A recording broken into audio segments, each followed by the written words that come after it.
परमेश्वरी भगवान की अहिंसामयी वीतराग विश्व धर्म की देवादिदेव 1008 आदि ब्रह्मा आदिश्वर श्री आदिनाथ भगवान की जय हो।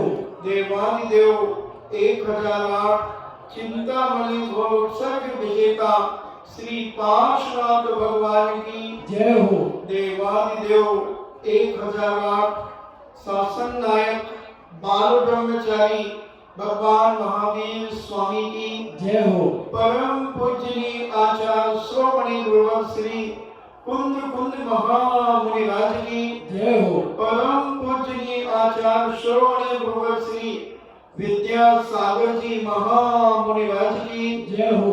परम पूजनीय निर्यापक श्रवण मुनि श्री सुधा सागर जी महाराज की जय हो। परम पूजनीय 3 करोड़ 9 करोड़ महामुनिराजों की जय हो। तपोदय अतिशय क्षेत्र की जय हो। बोलो भगवान के मोक्ष कल्याण महोत्सव की जय। श्री गंभीर सागर जी महाराज की जय। पूज्य श्री से धर्म सभा के लिए प्रार्थना इच्छाएं चर्चा चल रही है विगत दिनों से पंचकल्याण के कारण 6 दिन प्रवचन नहीं हुए। चर्चा चली कि बिना पुण्य के बिना दुनिया में कुछ भी प्राप्त नहीं होता। जो कुछ भी आपके पास है ये सब पुण्य से ही प्राप्त है। जब तक पुण्य रहेगा आपके जीवन में कोई परेशानी उत्पन्न होगी ही नहीं। अगर परेशानी होती है तो समझना कोई पाप का उदय आ गया। इसलिए हमारे संत महंत भगवंतों ने कहा कि अपने जीवन में पुण्य को तुम कितना कमा सकते हो, अपने मन की पवित्रता को तुम कितनी बना सकते हो, तुम अपने आप को कितना संभाल सकते हो। संसार में रहकर के भी तुम संसार से कितने ऊपर उठ सकते हो, राम देश बसायों से। वही धर्मात्मा है बंधुओं। ये बड़ी बड़ी बातें करने से कोई धर्मात्मा नहीं हो सकता। बड़ी बड़ी क्रिया दिखा करके कर करके उनके अंदर के परिणामों से ही धर्म की नाप तोल होती है। तुम्हारे अंदर के परिणामों में उस कार्य के प्रति कितना विश्वास, कितनी श्रद्धा, कितनी लगन, कितना तुम्हारा उसके प्रति लगाव है, उसी से पुण्य बंध होता है। तो पूज्य मुनि श्री कई बार कहते नंबर कटेंगे, नंबर बढ़ेंगे। क्या है ये? मैथमेटिक्स से जैन दर्शन पूरा का पूरा। जो कुछ आपने किया है या कर रहे हैं उसका आपने इंटेंशन क्या है? क्या इंटेंशन है? क्या लक्ष्य आपका, क्या उद्देश्य है उसमें कोई कार्य करने का? क्षेत्र पे आने का क्या उद्देश्य था? शाम को भोजन व्यवस्था थी इसलिए सारे के सारे आ गए? क्या कारण था? क्या चलो भोजन व्यवस्था 1 पंथ 2 काज, तो सब अपने अपने अर्पण को जानते हैं। मुझे नहीं लगता कि अगर शाम की भोजन व्यवस्था आज नहीं होती तो शायद इतने लोग नहीं आते। मेरा अनुमान 99% सत्य सा लगता है। कोई मतलब नहीं, हम अपने अंदर की पहचान को नहीं कर पा रहे। और हमने देखा विगत दिनों से अपन चर्चा कर रहे हैं 1-1.25 महीने से प्रद्युम्न कुमार के जीवन के बारे में कि प्रद्युम्न कुमार ने ऐसा कितना पुण्य कमाया, कितना पुण्य कमाया। 500 भाई उसके जीवन का विनाश करने की पूरी कोशिश कर रहे हैं। ऐसी घनघोर गुफाओं में उसे भेज रहे हैं, ऐसे ऐसे भयंकर जंगलों में उसे भेज रहे हैं, मगर उसके बावजूद भी वह प्रद्युम्न कुमार वहां विनाश को प्राप्त नहीं हो रहा है, वहां से आकर के विकास को प्राप्त हो रहा है। कहीं रत्न ला रहा है, कहीं सिंहासन ला रहा है, कहीं राजकुमारियां प्राप्त कर रहा है। और ऐसे उनके भाइयों के अंदर ये परिणाम इतना निकृष्ट है कि वह उसके जीवन को समाप्त करने के लिए सारा षड्यंत्र था।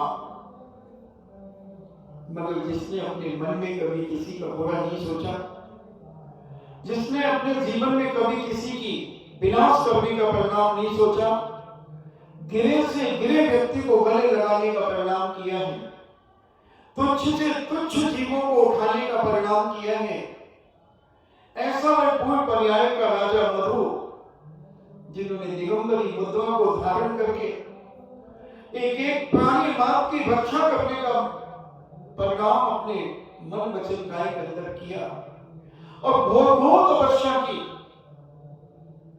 उस घोर तपस्या के प्रभाव से वह श्री कृष्ण का बेटा होने का उसे सौभाग्य मिला, रुक्मणी का पुत्र बनने का सौभाग्य मिला। मगर एक गलती पूर्व जन्म में जो की, दूसरे की स्त्री का अपहरण कर लिया, उस दुष्परिणाम के कारण उस प्रद्युम्न कुमार की 6 दिन की उम्र पर उसका अपहरण हो गया। 6 दिन का बच्चा, मगर देखना उस 6 दिन के बच्चे की ताकत तो देखना। मैं बार बार आश्चर्य करता हूं कि 6 दिन के बच्चे की इतनी ताकत कि 52 हाथ लंबी और 50 हाथ चौड़ी सिला उस बच्चे के ऊपर रख दी गई हो, फिर भी बच्चा जीवित हो। तुम्हारे बच्चे को 500 ग्राम रखो, 500 ग्राम एक आधा किलो का बाट, क्या होगा? राम नाम सत्य है, मुद्दा बोलो बस नहीं, क्या होगा उनको? ऐसे पुण्यशाली जीव होते थे। अंजले का पुत्र विमान से गिरा, सिला चूर चूर हो गई, जन्मजात। वो तो 6 दिन का था, ये तो उसी दिन का बालक था। कैसे आए ये बल? कहां से मिला इतना बल उनके अंदर कि ऊपर से सिला रखी गई है, इतनी विशाल सिला 6 दिन के बालक पर बेटी श्वास से हिल रही है। उस प्रद्युम्न कुमार की श्वास जो वो ले रही है, उससे वो सिला कंपन हो रही है। वहां वह बालक अंजना का विमान से नीचे गिरा तो सिला के टुकड़े टुकड़े हो गए और बालक खेल रहा है। ये सारे के सारे बंधुओं पुण्य का ही प्रभाव है। आज थोड़ी सी हवा चल जाती है, हम छींकने लगते हैं। थोड़ा सा मौसम गर्म हो जाता है, हमें सिर पकड़ के बैठ जाती है, माथा दर्द हो रहा है। कितनी परेशानियां हैं तुम्हारे जीवन में, मगर ये महापुरुषों को ऐसे क्यों नहीं होता? इनका पूर्व इतिहास हमें देखना चाहिए कि इन्होंने अपने जीवन में आकर ऐसा क्या किया, क्या पाया, क्या दिया दुनिया के अंदर इन्होंने, और अपने जीवन को इन्होंने कैसे संभाला। जब तक ये ज्ञान हमें नहीं होगा, हम अपने दोषों को कम नहीं कर पाएंगे। बिन जाने वा दोष उन्हन को कैसे कहिए तजिए। जब तक हमें अपने दोषों का एहसास नहीं होगा, अपनी गलती का एहसास नहीं होगा, तब तक हम अपने जीवन में अपने दोषों का निवारण कैसे करें। इसलिए हमारे संत महापुरुष कहते हैं कि महापुरुषों के जीवन चरित्र पढ़ो, कम से कम प्रथमानी योग के ग्रंथों को प्रत्येक व्यक्ति को अपने जीवन में स्वाध्याय में लाना चाहिए। बहुत बड़ी शक्ति प्रदान करता है प्रथमानी योग के ग्रंथ, गिरते को उठा लेता है। हम कितने भी दुखी होंगे और कोई भी घटना हमारे जीवन में अगर प्रकट हो जाती है, हम फौरन समझ जाएंगे वो भी तो गिरा था, हम अकेले थोड़ी थे, हमें संभल के चलना चाहिए था, गलती हमारी थी। और गिरा, गलत काम किया तो क्या दुष्परिणाम हुआ, ये भी हमें समझाता है जैन दर्शन।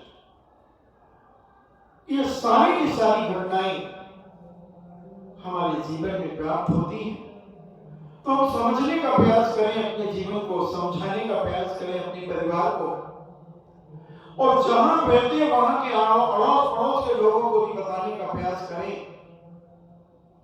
कि बंधु भगवान की कोई मर्जी नहीं होती। आज दुनिया का 90% आदमी यही कहता भगवान की क्या मर्जी है। भगवान की जो मर्जी होगी वही होगा। भगवान तुम्हारा नौकर नहीं है। भगवान तो कुछ नहीं करता, निकम्मा है, कुछ नहीं करता भगवान। हम जो करते हैं वही होता है।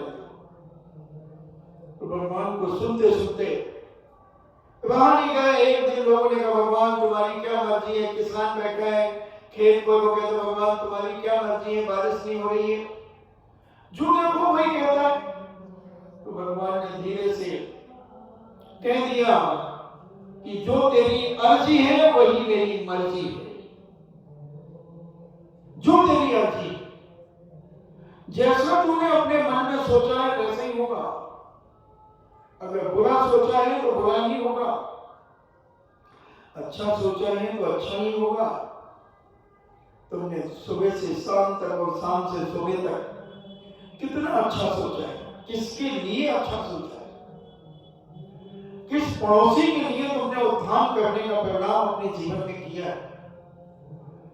अपना उत्थान तो दुनिया चाहती है, अपना अच्छा तो दुनिया चाहती है। किसी बुरे को अच्छा बनाने का भाव तुम्हारे जीवन में आया है क्या? अगर आया है तो तुम भी भविष्य में अच्छे बनोगे।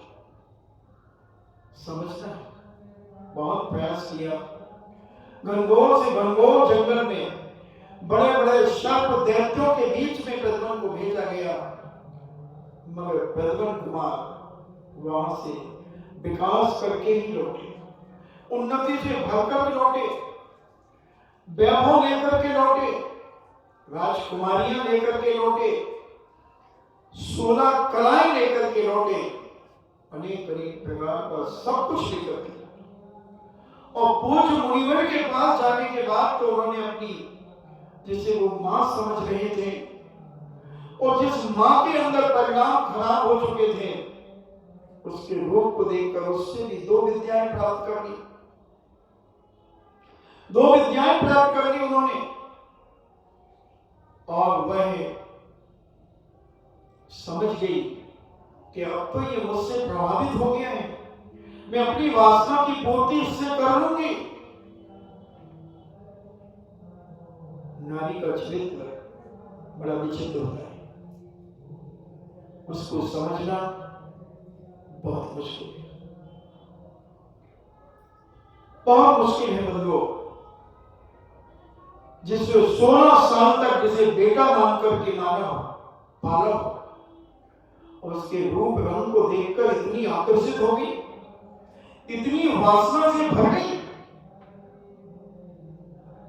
कि उससे अपना चरित्र पवित्र करना नहीं, अपवित्र बनाना चाहती है। वो मां कह रहा है और ये वासना से भर गई है। प्रिय चरित्र कि बंधुओं बहुत बिरले लोग ही समझ पाते, बहुत बिरले लोग समझ पाते हैं। जैसे प्रद्युम्न जैसों ने समझ लिया। हमारे आचार्य श्री हमेशा कहते हैं कंचन कामनी से बचना। कंचन कामनी से अगर तुम बच गए तो अपने जीवन में तुम सफल हो जाओगे। अगर कंचन और कामनी में तुम उलझ गए तो तुम बर्बाद हो जाओगे, बर्बाद हो जाओगे, मिटा देंगे ये तुम्हें। इनका कभी विश्वास में मत आ जाओ। जैनाचार्य इन सब चीजों के अनुभव से युक्त होते हैं, अनुभवशील होते हैं, और वह सारे भाई देखते हैं कि अंतिम गुफा से भी वह पापी निकल गया। हे भगवान, ये तो हर तरफ से सफल हो गया। और उसने उस कनक लता से विद्याएं प्राप्त कर ली। वो कहती है ये पापी मुझसे विद्याएं प्राप्त करके ले गया, मैं तो भ्रष्ट भी हो गई, बदनाम भी हो गई और विलाप करने लगी, विलाप करने लगी। किंतु काल संवर को उसके कथन पर विश्वास नहीं हुआ। काल संवर समझ गया, उसे अपनी पत्नी पर किसी भी प्रकार का विश्वास नहीं हुआ और कनकमाला की दुष्चरित्रता उसके सामने प्रकट हो गई। इस दुष्ट के कारण मैं दुर्लभ विद्याएं भी खो दी और प्रतापी पुत्र मैंने गंवा दिया। आज मेरे हाथ से इतना शक्तिशाली योद्धा पुत्र निकल गया और मेरे पास जो विद्याएं थी वो विद्याएं भी ले गया। चिंतित हो गई। ऐसी स्थिति में क्या करना चाहिए, क्या करना चाहिए? रण क्षेत्र में वीर गति प्राप्त करना ही सर्वश्रेष्ठ होगा। ऐसा विचार करके काल संवर महल से सीधा रणांगण में चला गया। उसने कहा, दुष्चरित्रता के साथ रहना अपने जीवन को कलंकित करना, क्यों ना रणभूमि में मर करके अपने जीवन को वीर गति को पहुंचाने का प्रयास करो। और वह ऐसा विचार करके काल संवर रणांगण में चला गया। काल संवर का चित्त संतप्त हो गया था। उसने बड़े वेग से बाण चलाना शुरू कर दिया। विवश होकर कुमार ने भी एक वेगशाली बाण चलाया, जिसे काल संवर को नागपाश में बांध दिया, संपूर्ण सेना को नागपाश में बांध दिया। प्रद्युम्न को बड़ा संकोच और पश्चाताप हुआ। उसके मन में विचार आया कि महापुरुष, और ये मेरे पिता हैं, मैंने इनको पिता माना है और इनको मैंने बांध लिया, बंधन में बांध लिया। पिता को बंधन में बांधना बेटे की निकृष्टता का कार्य। पिता को तो जितना सहारा दिया जाए, पिता को तो जितना उत्थान की ओर ले जाया जाए, पिता की जितनी मदद की जाए, वही बेटे का कर्तव्य हुआ करता है। और मैंने सेना से काल संवर पिता को बांध लिया है। उनके अंदर पश्चाताप, उस समय वही कामना कर रहा था कि महापुरुष को मैं पिता को बंधन मुक्त कर दूं और होनहार व्यर्थ नहीं होती। उसी समय नारद पधार गए और यह सारा का सारा कार्य अति उत्तम हो गया। पिता पुत्र में जो विरोध हो गया, प्रद्युम्न अवश्य मेरे संग द्वारका के लिए गमन करो। नारद ने कहा कि प्रद्युम्न तुम निश्चित इन काल संवर के बेटे नहीं हो, तुम द्वारकाधीश कृष्ण की पटरानी रुक्मणी के तुम पुत्र हो। तुम्हारा अपहरण हुआ था, तुम्हारा अपहरण हुआ था, उसके कारण तुम 16 साल तक अपने माता पिता और राज्य से बिछोड़ को प्राप्त हुए। इसलिए बेटा प्रद्युम्न चलो। और नारद ने आशीर्वाद देते हुए युद्ध में से उस बालक को अपने पास ले लिया। युद्ध में से कहा कि ये क्या हो रहा है? क्या कभी महापुरुषों के साथ युद्ध किया जाता है? तुम पागल तो नहीं हो गए? प्रद्युम्न ने कहा कि माता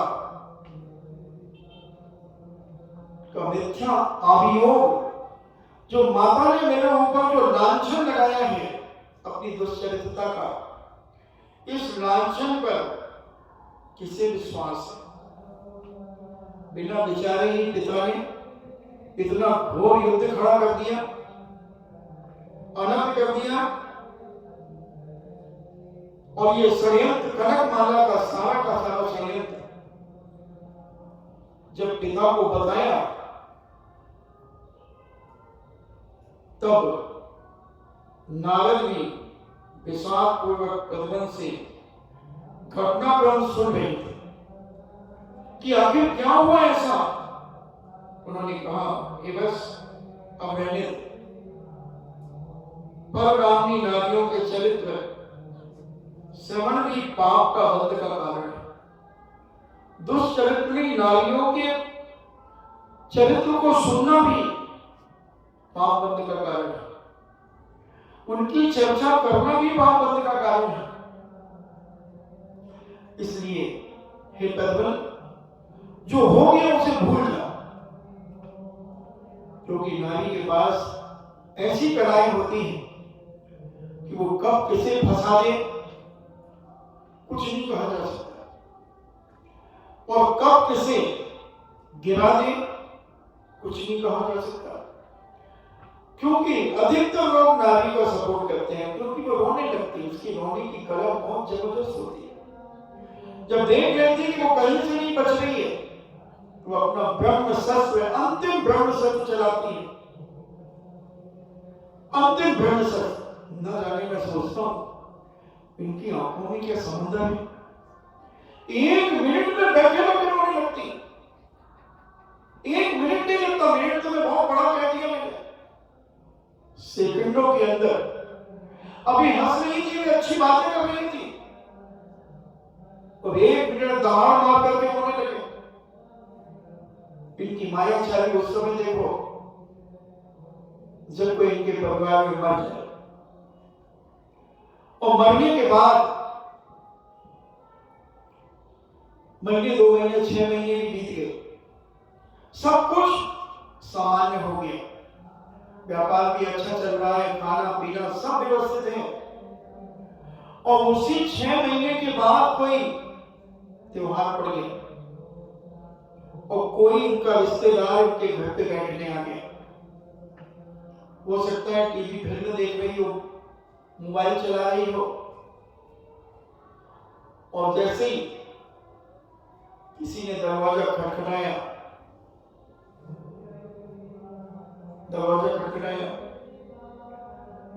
उसने ऊपर से देखा या गेट खुलवाया, बच्चे से बैठ गए, और कुछ नहीं करना उसे, बस एक थोड़ा सा पल्ला यूं किया।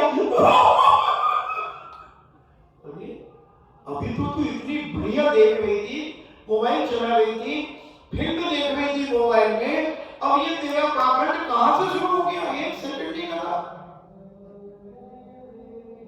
और सारे लोगों को अपने फेवर में ले लिया। पुरुष ऐसी माया चाली छल कपट नहीं कर सकता बेचारा, क्योंकि उसके पास घूंघट नहीं है। न जाने तुम घूंघट में क्या क्या काम कर डालते हो, क्या क्या नाटक तुम कर देते हो। यही तुम्हारे जीवन का विनाश का कारण होता है। तो वह प्रद्युम्न कुमार समझ गया कि ये सागर का समय दुष्चरित्रता के कारण आज मुझे बदनाम किया जा रहा है। मैं इस पाप से, पर नारियों की कथा, जब नारद ने कहा कि पर नारियों की कथा ही करना पाप है, सुनना पाप है, इसलिए प्रद्युम्न अपने जीवन में विचार करने लगा कि जब श्रवण मात्र भी पति, पुत्र, भ्राता और गुरु का प्राण नाश करने में ये नहीं हिचकिचाती, नारियां अपने पति की हत्या करने में भी नहीं डरती, अपने भाई को भी मार सकती है, पति को भी मार सकती है। आज देख लो कितने केस हुए भारत के अंदर। अभी एक 15-16 साल की वो छोरी ने अपने पिता को मारा, बेंगलोर में कहा, अपने पिता को मार दिया, केवल इतनी कि बेटा मोबाइल मत चलाओ, इतने गुंडों को बुला लिया उसने, अपने घर में छुपा के रखा। और जैन समाज की लड़की थी, पिता के टुकड़े टुकड़े कर दिए और तेजाब डाल दी। जब नहीं जला तो उसे बाथरूम में जला दिया। उसे भाई की भी चिंता नहीं, पिता की भी चिंता नहीं, बेटे की भी चिंता नहीं, बेटे को भी मार सकती है। कितनी माताओं ने, माताओं कहूं कि कुमाता कहूं, कितनी कुमाताओं ने अपने बेटों को अपने पेट में मारा, पैसे देकर के मरवाए हैं, हजारों रुपए डॉक्टरों को देकर, जिसे तुम दो व्यक्तियों ने मिलकर के बुलाने का प्रयास किया था, तो उस नंगी कली को तुमने मसल दिया, गर्भ में ही उसको टुकड़े टुकड़े कर दिए। तुमने सोचा कि किसे पता है, तो किसी को नहीं मालूम, हमने तो ये कर दिया, क्या पता लोगों को। अरे लोगों को क्या पता हो नहीं पता, इससे कोई मतलब नहीं, तुम्हें पता है कि नहीं, सबसे पहले ये बताओ तुम्हें ये घृणित पाप तुम्हें मालूम है कि नहीं मालूम है। अगर तुम्हें मालूम है तो तुमसे बड़ा पापी है दुनिया में कोई नहीं होगा। 100 वर्षों तक, 100 भावों तक बांझ होगी, बांझ। प्रकृति कभी माफ नहीं करेगी, प्रकृति कभी माफ नहीं करेगी। तरस जाओगे कि एक बार तो कोई मुझे मां कह करके पुकार ले, एक बार तो कोई मां कह दे। हमने अपने यह पाप के लिए हमने कितने लोगों का विनाश किया, अपने पाप को छुपाने के लिए हमने हजारों रुपए खर्च कर दिए। विचार करना पड़ेगा, सोचना पड़ेगा। इसलिए नीति कहती है, नीतिकारों ने लिखा कि स्त्री के ऊपर कभी विश्वास नहीं करना, रहस्य की बात कभी पत्नी को नहीं बताना। भजन भी गाते हैं चौके में कई बार, क्यों सुधारने का प्रयास क्यों नहीं करते, समझने का प्रयास क्यों नहीं करते अपने जीवन में। और जब नारी दुष्चरित्र उतरती है तो वो किसी को भी नहीं छोड़ती, जो सामने आ जाए उसे भी मारने की ताकत रखती है। आप न्यूज सुनते होंगे, समाचार सुनते होंगे, एक दिन भी ऐसा नहीं जाता कि जिस स्त्री ने कहीं अपने पति को मारा, कहीं बेटे को मारा, कभी चाचा को मारा, किसको नहीं मारा। और 90% दुष्चरित्रता के कारण ही मारता। कनकलता भी यही खटकरम, यही षड्यंत्र रच रही थी। और वह विचार करता है प्रद्युम्न कुमार कि गुरुओं का भी नाश कर सकती है, साधुओं का भी नाश कर सकती है, किसका प्राण कब ले ले कुछ नहीं कहा जा सकता। नारद का उपदेश सुनकर के प्रद्युम्न कुमार ने कहा कि मैं गुरुजनों से स्नेह रहित हो गया हूं, गुरुजनों से स्नेह रहित हो गया हूं मैं अपने जीवन में, मैं क्या करूं। मुझे गुरुओं का प्यार मिलना बंद हो गया है, अब मैं किसके निकट जाऊं। काल संभव मेरे पिता है एवं कनकलता मेरी माता है, किंतु उन्होंने मेरे साथ घोर अन्याय किया है। बताइए मैं किसकी शरण में जाऊं। तब नारद ने कहा चिंता मत करो, हे वत्स दुखी मत हो, मैं तुम्हें समस्त वृतांत सुनाता हूं, सारा रहस्य तुम्हें बताता हूं। तेरे पिता स्वयं नारायण हैं, तीखंडापति हैं, तीखंडापति हैं,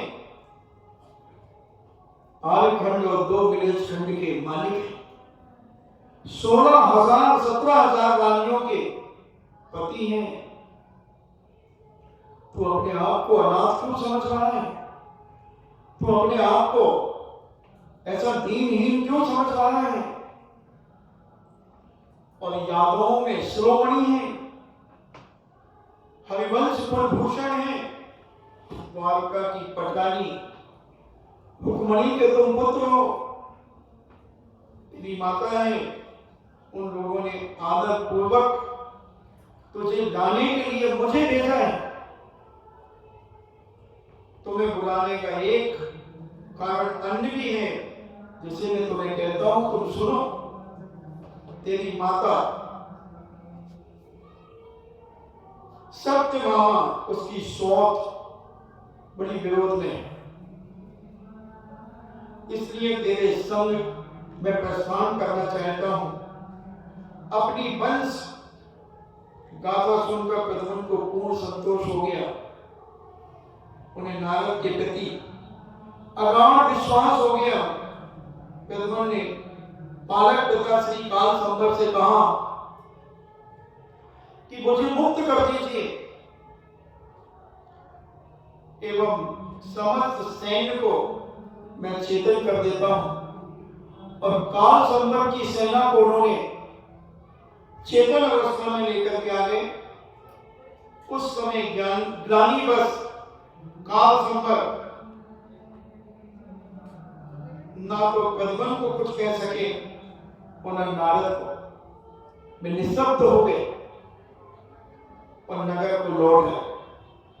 उन्होंने कनकमाला से जाकर कहा, ये प्रिय, इसमें तेरा कोई दोष नहीं, यह सब हमारे कर्मों का ही है।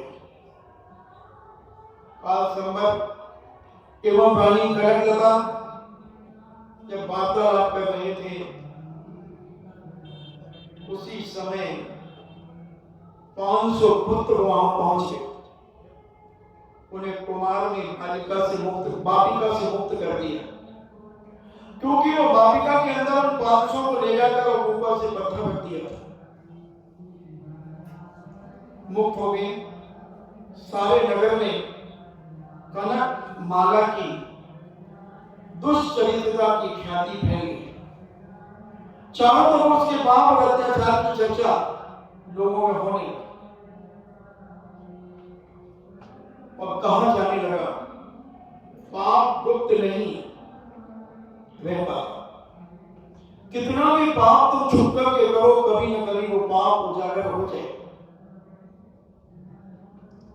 और वह पापी त्रिकाल में कभी भी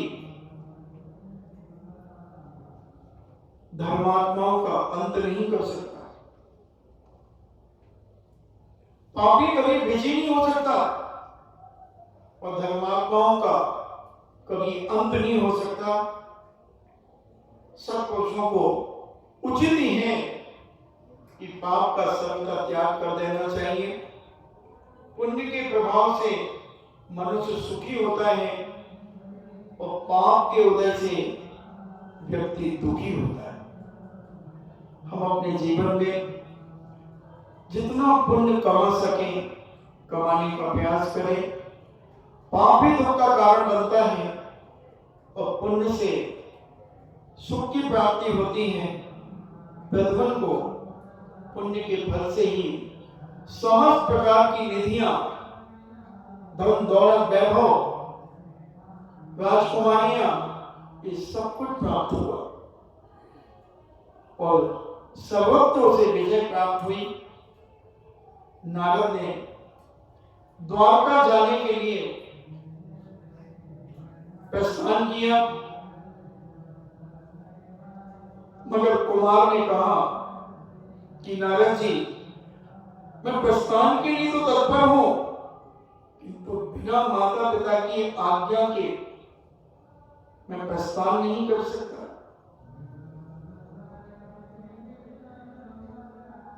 इसलिए आप कुछ समय के लिए और ठहरे, मैं शीघ्र ही उनकी अनुमति लेकर के आता हूं।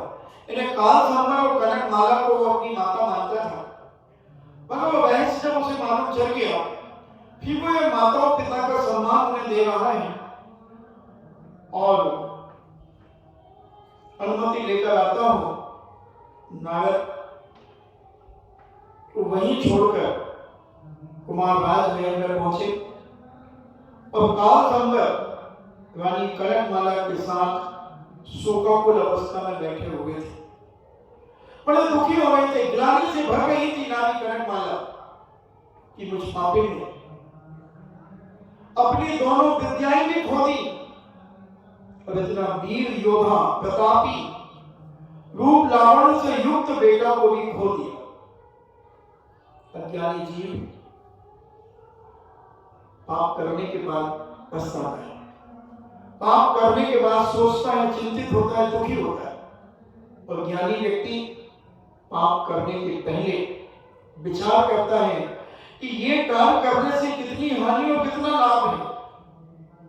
वो हानि लाभ देखता है कि अगर हम यह कार्य करेंगे तो इससे मेरी बदनामी कितनी होगी, लोग मुझे घृणा से कितना देखेंगे, मेरी इज्जत कितनी बढ़ेगी या घटेगी। सारी चीजों पर विचार करता हुआ व्यक्ति जो विवेकी होता है, धर्मात्मा होता है, समय दृष्टि जीव होता है, चारित्रवान व्यक्ति होता है, गुणवान व्यक्ति होता है, पर कोई भी कार्य उतावलेपन से नहीं करता। बहुत विचार करता है, बहुत विचार करता है, हर पहलू से सोचता है, हर पहलू से सोचता है। अगर ऐसा करूंगा तो इनका विरोध हो सकता है, ऐसा करूंगा तो इनका विरोध हो सकता है, ऐसा करूंगा तो इनका विरोध हो सकता है। उस चीज को करने के पहले वो बहुत विचार करता है, फिर उसके बाद वो कार्य करता है तो सफल हो जाता है। हम बिना विचारे जो कार्य करते हैं उसमें हम सफल होते होते भी विफल हो जाते हैं। बहुत सारे लोग आते हैं, महाराज जी शुरू में तो बहुत अच्छा रहा, अब बहुत परेशान है महाराज, सोच के नहीं किया था, नहीं वो चार लोगों ने कहा, मैंने स्वीकृति दे दी, वो कार्य हो गया। उनको क्या लगा, सराय तो फ्री में मिलती है, रायचंद जी, हुकमचंद जी और ज्ञानचंद जी तो गली गली में मिलेंगे, तुम्हें गली गली में मिलेंगे। अभी भंडार बना, इसी में भी बहुत सारे रायचंद मिल जाएंगे, उनसे पूछो यार इसमें क्या कमी लगी, वो भी 10 कमियां बता दें, क्योंकि बन गया। अब बनने के पहले उनसे भंडार कैसे बनाना चाहिए तो उनको पता नहीं कैसे बनाया, लगाओ ऐसे दोबारा करो, कुछ सब ठीक है। तो कार्य हुकमचंद रायचंद्रों को तो बहुत गली गली मिलते हैं। सुनो सबकी, करो मन की, ये विवेकशील व्यक्ति कहलाता है, ज्ञानवान व्यक्ति कहलाता है। ज्ञानवान व्यक्ति वही है बंधुओं कि जो पढ़ता है, जो चिंतन करता है, उसको अपने जीवन में उतारता है, कि जब केवल दूसरों को दिखाने के लिए नहीं, उसकी कथनी और करनी में कोई अंतर नहीं होता। जो सम्यक दृष्टि जीव होगा, धर्मात्मा होगा, वो नियम से व्रती बनकर के ही मरेगा। भले वो मुनि न बन सके, एकम क्षुद्रकारी का न बन सके, छुल्ली का न बन सके, मगर 12 व्रतों को लेकर के ही मरेगा। उसे विश्वास है कि जो मैंने पढ़ा वो सत्य है। वेद विज्ञान की चर्चा करेगा नहीं, उसका अनुभव करेगा, दूसरों को नहीं सुनाएगा, दूसरों को नहीं बताएगा, उसका प्रैक्टिकल स्वयं करेगा। हमारे आचार्य सिंह कहते हैं कि अगर श्रद्धा से 2 प्रथमा भी पालन करने वाला व्यक्ति पूरी समाज को हिला सकता है, अपने चारित्र के बल पर, अपने सम्यक ज्ञान के बल पर, अपने अंतरंग परिणामों की निर्माता के बल पर, अपने गुणों के बल पर। मगर हम मात्र ऊपर ऊपर तो सब कुछ करते हैं, मगर अंदर से हम इतने काले होते हैं, इसलिए हमारा समाज में कोई प्रभाव नहीं होता, हमारी कहीं इज्जत नहीं रहती, क्योंकि ना हमारे खान पान पर कोई कंट्रोल है, ना हमारा पहनने ओढ़ने में कोई कंट्रोल है। जहां जैसा मिला, जब मिला, हम तो खाते चले जाते हैं। इन सब चीजों का प्रभाव जीवन में पड़ता है। व्रती श्रावक का एक प्रभाव बड़ा अलौकिक होता है। अगर वो प्रति अंदर से बना है तो, अगर ऊपर से बना है, कई बार विद्वान लोग आते हैं, बहुत ज्ञानवान है, बहुत ज्ञानवान है, मुनि श्री से कहते हैं, हमसे भी कहते हैं, महाराज जी उसी समाज में हम जाते हैं, हम प्रवचन दशनाक्षर में करके आते हैं और कोई प्रभाव नहीं पड़ता उनको, और आप लोग जब बोलते हैं तो समाज का बच्चा बच्चा धार्मिक क्रिया करने लगता है। महाराज जी आप बैठ जाते हैं, लाखों करोड़ों रुपया दान आने लगता है, और हम कितना भी विचार कर लें तो हम लाख रुपया जोड़ने में भी हमें पसीना आ जाता है। तो तुम अपनी योग्यता देखो, तुम्हारी दम कितनी है, क्योंकि तुम्हारी कथनी और करनी में बहुत फर्क है।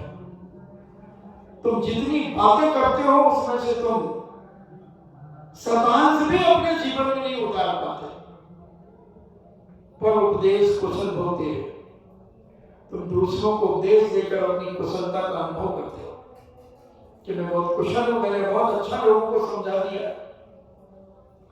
तुम क्या हो, तुम क्या हो, तुम क्या कर रहे हो अभी, तुम अपने जीवन में कितने पवित्र हुए हो, तुम अपने जीवन में कितने संयमी हुए हो, तुम अपने जीवन में कितने त्यागी हुए हो, तुम अपने जीवन में कितने व्रतों का पालन कर रहे हो। क्या व्रत है ये? तो संस्कार नैतिकता है ना कि तुमको मैं रात्रि भोजन नहीं करता, ये धर्म नहीं है, चिंता मत करना, रात्रि भोजन त्याग करना कोई धर्म नहीं है, तो ये नैतिकता है। पूजन करना, अभिषेक करना क्या है ये धर्म नहीं, धर्म के मार्ग।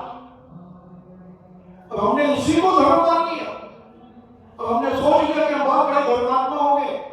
गिनाते हैं लोग, महाराज 40 साल से पूजन कर रहा हूं, अभिषेक कर रहा हूं।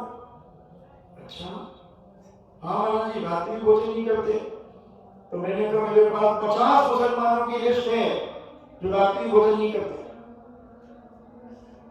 आलू प्याज लहसुन नहीं खाते। मुसलमान की बात कर रहा हूं।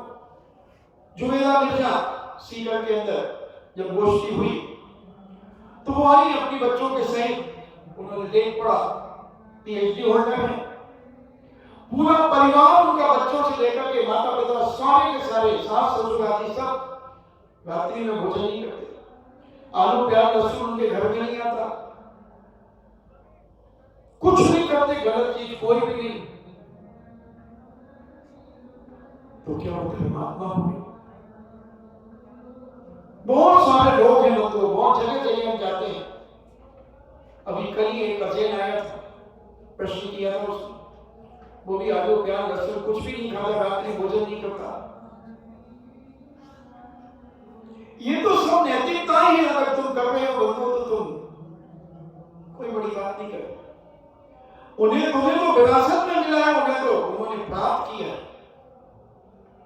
तुम्हें तो भूखी में मिला है। अगर तुमने ये रात्रि भोजन आदि त्याग कर दिए तो तुम अपने आप को ज्यादा धर्मात्मा मत मानना। धर्मात्मा वही है जो 2 प्रतिमा कम से कम अपने जीवन में 12 व्रतों को धारण करता है, वही उसी का गुणस्थान बनेगा।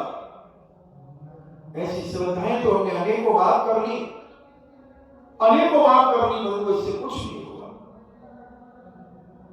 अनंत साल जैसी 3000 वर्ष तक जंगलों में भटकती है, अंत समय नाग के मुंह में चली गई। चक्रवर्ती की बेटी थी, चक्रवर्ती आ गया, फिर भी सम्यक दर्शन को प्राप्त नहीं कर पाई, मरकर के पुनः स्त्री बन गई। विचार करना बंधु, ये धर्म इतना सस्ता नहीं है जितना हमने इसे समझ लिया है। हमने बहुत ग्रंथ पढ़ लिए, बहुत सारे ग्रंथ पढ़ लिए, मगर जीवन में कितने उतारे? जीवन में क्या है? अंदर से तुम खोखले के खोखले हैं। दूसरों को उपदेश दे सकते हैं, मगर अपने अंदर तुम कितने चरित्र में पड़े, कितनी पवित्रता तुम्हारे अंदर आई है, कितनी कसाई तुम्हारी कम हुई है, कितने राग देश तुम्हारे कम हुए हैं, इसकी खोज करो। कितना मोह कम हुआ है, परिक्रम के प्रति कितनी तृष्णा कम हुई है, ये सोचो। और हम धर्मात्मा मान रहे हैं, जय जय नाथ परम गुरु हुए, बाहर कमाल अंदर हुए। पूजा में भी हम एक विचार कर रहे हैं, वो पिला के अपन को मिल जाए तो अपनी लगा हुआ पिला, उससे बहुत फायदा हो जाए।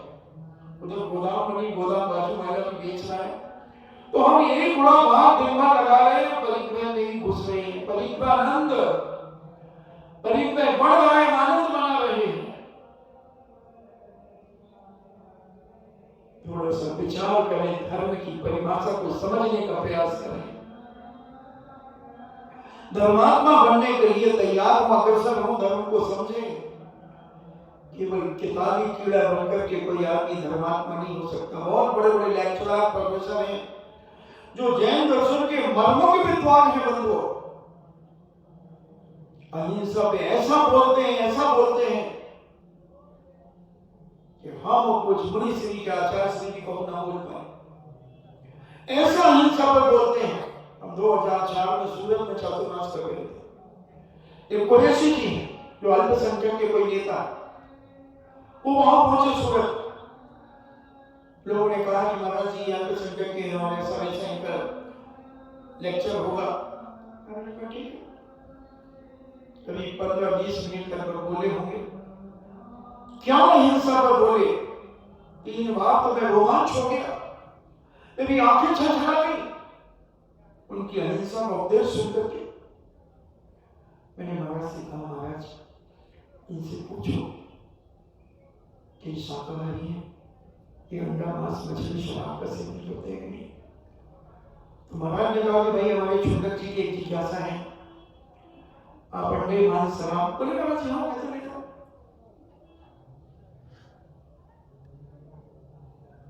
तो जिसकी करनी और कथनी में अंतर है, वो कितना भी बोल ले उससे कुछ फर्क नहीं पड़ता, वो कितना भी लिख ले उससे कोई फर्क नहीं पड़ता, कुछ भी नहीं हो सकता। प्रभुलाल सैनी क्या बोलते हैं, बहुत सारे नेता इतना बोलते हैं, तुम्हारे जैन धर्म के बारे में बोलते हैं। कई बार आए नेता लोग आते हैं मंच पर बोलते हैं, उन्हें कोई मतलब नहीं है बंधुओं तुम्हारे जैन धर्म से, किसी भी धर्म से। नेता का कोई धर्म ही नहीं होता, जैसे पानी का कोई रंग नहीं होता, ऐसे नेता का कोई धर्म नहीं होता। पानी का रंग क्या है, पानी में पानी तेरा रंग कैसा, जिसमें मिला दो उस जैसा। दूध में मिला दो तो पानी का रंग दूध हो जाए, गुलाबी रंग में, हरे रंग में, नीले रंग में लोग मिलाएंगे। उसी प्रकार नेता भी किसी धर्म का नहीं होता, नेता का कोई धर्म ही नहीं होता। तो बंधु अगर हमने कुछ किताबें पढ़ ली, कुछ चरित्र ग्रंथ पढ़ लिए, पूज्य कुंद स्वामी को अगर हमने पढ़ लिया है, तो तुम अपने आप को ज्ञानी और धर्मात्मा पर मानने लगे। तो धर्म में कितने कदम आगे बढ़े हो, मैं ये पूछना चाहता हूं। तुमने अपने जीवन को कितना ऊंचाइयां दी है, मैं ये पूछना चाहता हूं। तुमने अपने आप को कितना संतोष अपने जीवन में धारण किया है, मैं ये पूछना चाहता हूं। थोड़ा समझने की बात करो, सोचने का विचार करो अपने जीवन में कि तुमने ऐसा क्या कर लिया है जो तुम अपने आप को धर्मात्मा मानने लगे हो। कौन सी ऊंचाई को तुमने छूने के लिए अपने पैर ऊपर उठा लिए, थोड़ा सोचो। वहीं के वहीं तो हो, रात्रि भोजन त्याग करना, कहीं किसी ग्रंथ में धर्म नहीं लिखा है। ये आवश्यक है, तुम्हारे कर्तव्य है। कुछ कुलीन व्यक्ति रात्रि में भोजन नहीं करता, कुछ कुलीन व्यक्ति अपने इष्ट की आराधना करता है, अभिषेक पूजन करता है, भक्ति करता है। ये तो सभी करते हैं। मुसलमान की मस्जिद में जाकर के नमाज पढ़ता है, अजान होते ही नमाज के लिए दौड़ जाता है। क्या फर्क पड़ा? हिंसा से कितने बच रहे हो, तुम झूठ से कितने बच रहे हो, तुम चोरी से कितने बच रहे हो, कुसीन से कितने बच रहे हो, परिक्र से कितने लिप्त हो, तुम कितने बच रहे हो। दिग्विदेश का तुमने कितना पालन करोगे? क्या है 3 गुण 4 शिक्षा 5 अणुव्रत अगर तुम्हारे पास हैं तो तुम्हें धर्मात्मा कहा जा सकता है, व्रती कहा जा सकता है, श्रावक कहा जा सकता है। श्रावक भी नहीं हुआ, गृहस्थ हो। श्रावक वही है जो 2 प्रतिमा कम से कम अपने जीवन में धारण करे। भले तुमने ब्रह्मचर्य दे लिया हो, कोई फर्क नहीं पड़ता बंधुओं। 2 प्रतिमा वाला शादी कर रहा है और एक ने आजीवन ब्रह्मचर्य दे लिया है, तो पूजनीय और बड़ा कौन है? 2 प्रतिमा वाला। अगर शादी कर रहे बच्चों को जन्म दे रहे हो, आप तो क्या फर्क पड़ता है? क्या फर्क पड़ता है? वो व्यक्ति ब्रह्मचर्य रहने से कोई नुकसान नहीं पड़ता, कोई नुकसान नहीं पड़ता उनको ब्रह्मचर्य देने से। बहुत सारे ब्रह्मचारी लोग हैं, अन्य दर्शन कालों में भी बहुत सारे नागा साधु ब्रह्मचर्य का पालन करते हैं, उससे क्या फर्क पड़ता? व्रती, जैन दर्शन कहता व्रती बनोगे तो तुम्हारी योग्यता बढ़ेगी। कितना भी ज्ञान कर लो, क्या फर्क पड़ता?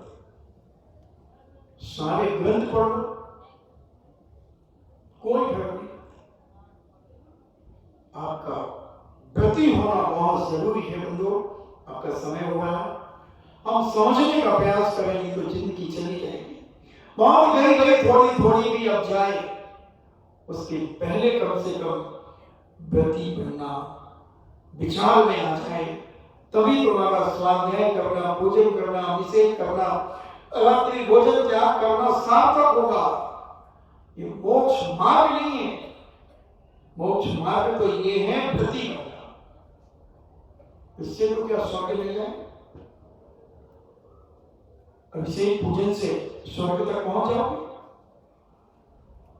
कोई फर्क नहीं पड़ेगा। फिर आकर के एक इंद्रिय भी बन जाओगे, सब कुछ हो सकता है। वो व्रती बनकर के तुम अपने जीवन को इतना पवित्र महान बनाओगे कि परंपरा से तुम मोक्ष को प्राप्त हो जाओगे। परंपरा से, इसलिए समझने का प्रयास करना। बहुत सारे लोग हैं, बहुत ज्ञानवान हैं, बहुत आते हैं, महाराज जी इस ग्रंथ में ये लिखा, महाराज जी ये ऐसा है, हाँ ये ऐसा है, महाराज जी मतभेद कैसा है, आचार्यों का मत है, ये आचार्यों का मत है। मगर सत्य कौन सा है? मैं तो दोनों सत्य मानता हूं। जब दोनों आचार्य मिलेंगे तो पूछ लूंगा सत्य मिलेगा, अभी तो दोनों सत्य। अगर 2 में से एक सत्य तो है, मगर अभी मैं नकार नहीं सकता कि इन आचार्यों को मैं गलत कहती। हर आचार्यों ने व्रती की ही गुणगान किया, व्रती की ही महिमा, व्रतों का ही सम्मान किया गया। इसलिए अपने जीवन में जब तक तुम व्रती नहीं बनते हो, तुम कुछ भी कर लेना बंधो, सारे ग्रंथों को तुम रख लेना तो भी कुछ होने वाला नहीं, कुछ नहीं होने। कितने भी तुम शरण प्रणामी हो जाना और व्रती नहीं हो तो भी कुछ नहीं होने। व्रती होना जीवन में परम आवश्यक है। नहीं तो अनेकों बार मर चुके हो, मरोगे। दुनिया मर रही है, कोरोना में मरी है, तुम भी बीमारी से कैसे भी मरोगे, वो भी मरेगा, तुम भी मरोगे, क्या फर्क पड़ेगा?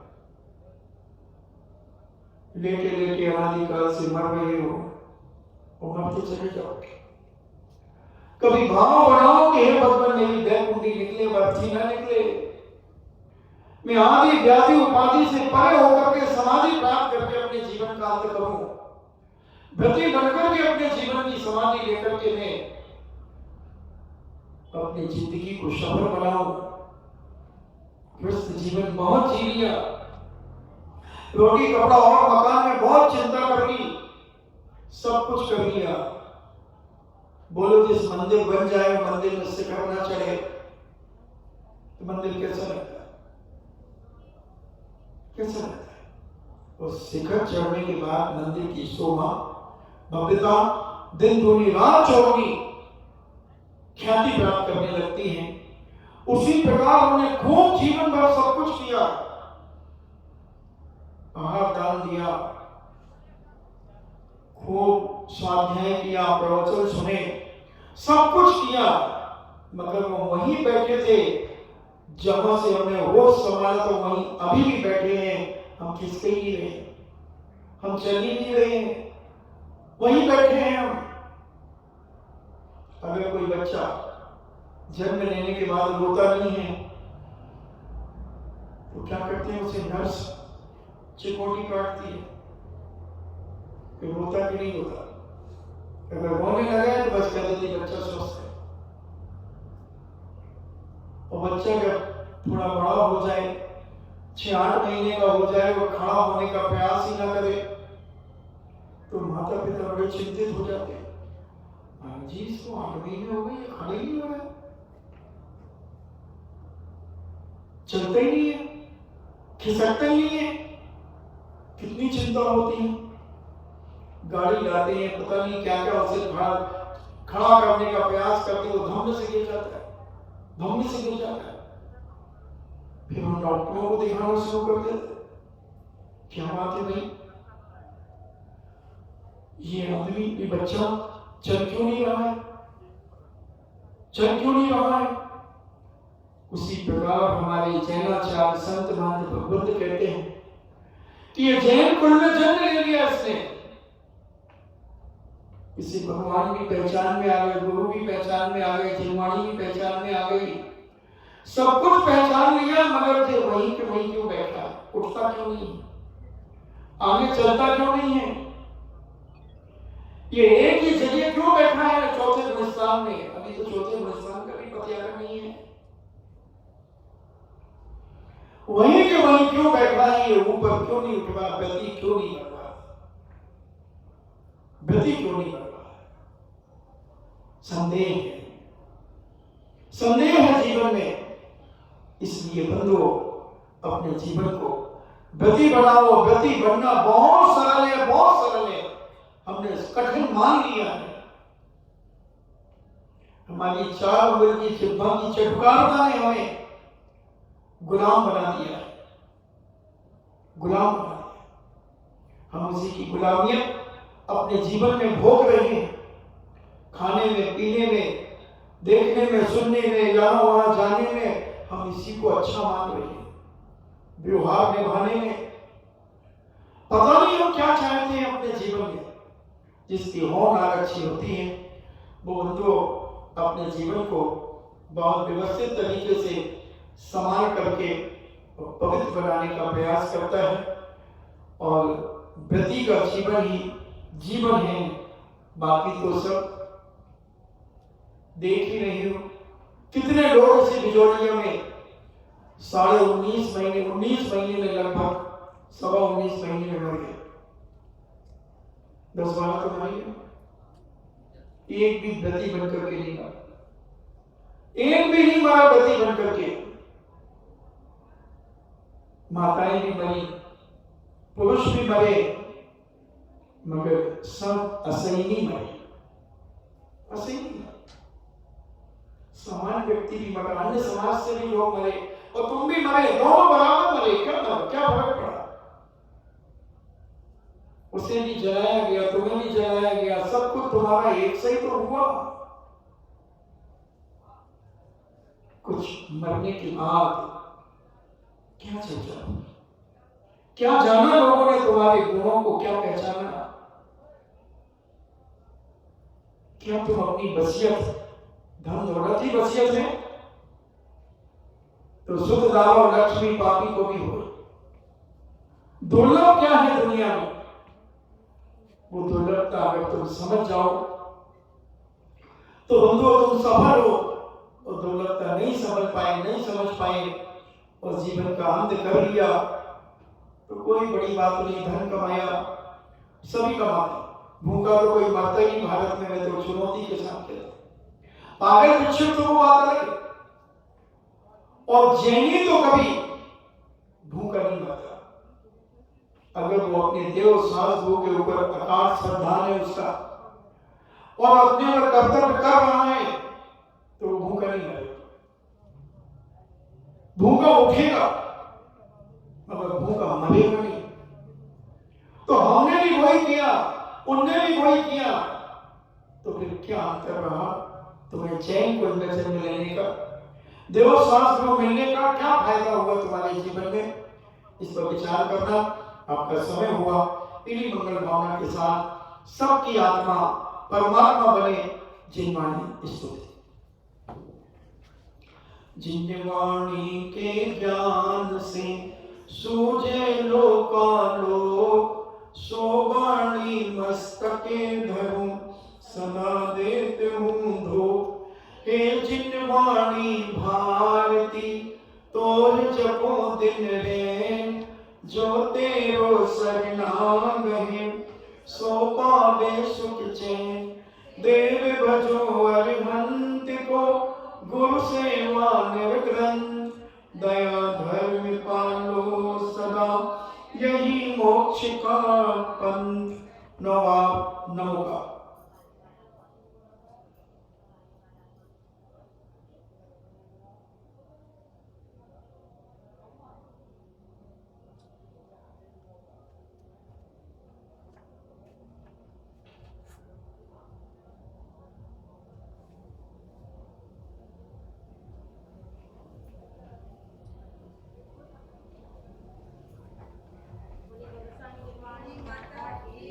परम पूजनीय द्वादशांग जिनवाणी माता की।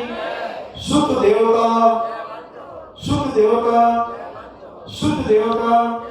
जैनम जेतु शासनम, जैनम जेतु शासनम, जैनम जेतु शासनम।